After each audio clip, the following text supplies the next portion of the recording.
Motorcycle আরোহীরা সাধারণত খুব বেশি সম্পদশালী নয়। সরকার মোটরসাইকেল এর উপর কর ধার্য করতে যাচ্ছে, এই বিষয়টিকে আপনি কিভাবে দেখছেন?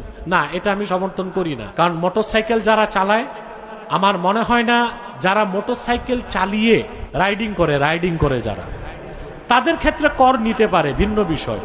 সেটাও না নেওয়াই উচিত, কারণ তেলের দাম বেড়ে গেছে। সারাদিন মোটরসাইকেলে রাইডিং করে 1000 টাকাও তো কামাই হয় না, সেখান থেকে আবার বিভিন্ন জায়গায় চাঁদা টাদাও দিতে হয়। তারপর যদি আবার কর নেওয়া হয়, এটা জুলুম হবে।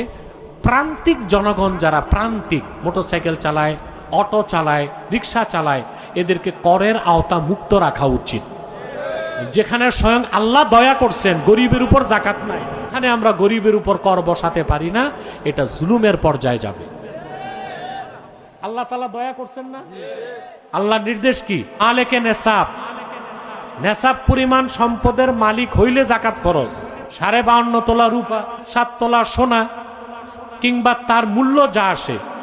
বর্তমান সময়ে কত আসে টাকা? নগদ টাকায় 70,000। আরে 52 তোলা সোনার দাম কত? রূপার দাম কত? 70-75,000 টাকা যার কাছে থাকবে, আলা আলাইহিল হাউল, 1 বছর ঘুরবে, তার উপর আল্লাহ জাকাত ফরজ করছেন। তাও মাত্র লাখে 2,500।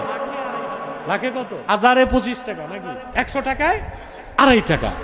তা আল্লাহ তাআলা যেখানে গরিবদেরকে জাকাতের আওতা মুক্ত রেখেছেন, সেখানে মোটরসাইকেল আরোহী, মোটরসাইকেল যারা চালায়, অটো যারা চালায়, রিক্সা যারা চালায়, নরমাল মুদি দোকানদার, স্ট্রিট ফুড যারা সড়কে খাবার দাবার বিক্রি করে, এদেরকে মনে হয় কর মুক্ত রাখাই উচিত।